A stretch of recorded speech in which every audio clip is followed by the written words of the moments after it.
Good morning, home learners, or good afternoon or good evening, depending on what time you're watching. This is one of my favorite books from when I was younger. It's called Alexander and the Terrible, Horrible, No Good, Very Bad Day. It's one that used to make me laugh when I was having a bit of an average day. And I have a feeling there was a reason my mum bought me this when I was a bit younger. It's a book from the 1970s, I believe, so it's quite an old one, and all the pictures are in black and white, but I still really love the illustrations in it. This is by Judith Viorst and illustrated by Ray Cruz. I hope you enjoy it.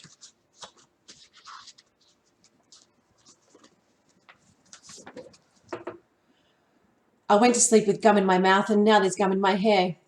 And when I got out of bed this morning, I tripped on a skateboard, and by mistake I dropped my sweater in the sink while the water was running, and I could tell it was going to be a terrible, horrible, no good, very bad day. At breakfast, Anthony found a Corvette Stingray car kit in his breakfast cereal box, and Nick found a junior undercover agent code ring in his breakfast cereal box. But in my breakfast cereal box, all I got was breakfast cereal. I think I'll move to Timbuktu.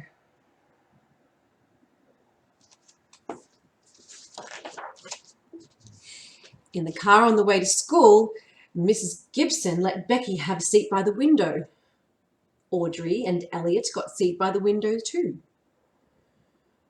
I said I was being scrunched. I said I was being smooshed. I said if I don't get a seat by the window, I'm going to be car sick. No one even listened. I could tell it was going to be a terrible, horrible, no good, very bad day. At school, Mrs. Dickens liked Paul's picture of the sailboat better than my picture of the invisible castle. At singing time, she said I sang too loudly. And at counting time, she said I left out 16. Who even needs 16? I could tell it was going to be a terrible, horrible, no good, very bad day. I could tell because Paul said I wasn't his best friend anymore. He said that Philip Parker was his best friend and that Albert Moyo was his next best friend and I was only his third best friend. Hope you sit on a tack, I said to Paul. I hope the next time you get a double-decker strawberry ice cream, the ice cream cone I hope next time you get a double-decker strawberry ice cream cone, the ice cream part falls off and the cone part lands in Timbuktu. It's not a very good way to get a friend back. There were 2 cupcakes in Philip's lunch bag, and Albert got chocolate with almonds, and Paul's mother gave him a piece of jelly that had little coconut sprinkles on top. Guess whose mum forgot to put in dessert? It was a terrible, horrible, no good, very bad day. That's what it was, because after school, my mum took us all to the dentist. Dr. Fields found a cavity in just me. Come back next week and I'll fix it, said Dr. Fields. Next week, I said, I'm moving to Timbuktu. On the way downstairs, the lift door closed on my foot while we were waiting for Mum to get the car. Anthony made me fall where it was muddy, and then I started crying because of the mud, and Nick said I was a crybaby. And while I was punching Nick for saying crybaby, my mum came back to the car and scolded me for being muddy and for fighting. I am having a terrible, horrible, no good, very bad day. I told everybody. No one even answered. So then we went to the shoe store to buy some sneakers. Anthony chose white ones with blue stripes. Nick chose red ones with white stripes. I chose blue ones with red stripes, and the man said, "We're sold out."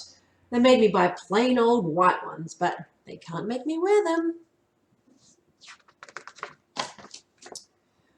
When we picked up Dad at his office, he said I couldn't play with the copying machine, but I forgot.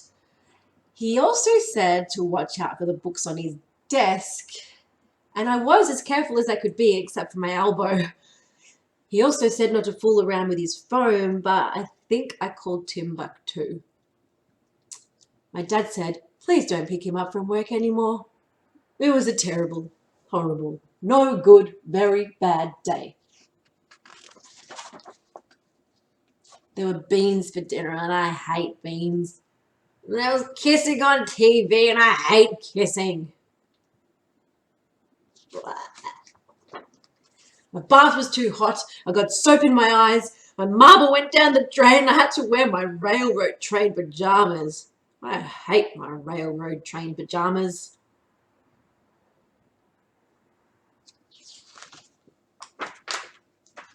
When I went to bed, Nick took back the pillow that he said I could keep. And the Mickey Mouse nightlight burnt out and then I bit my tongue. Cat wants to sleep with Anthony, not with me. It has been a terrible, horrible, no good, very bad day.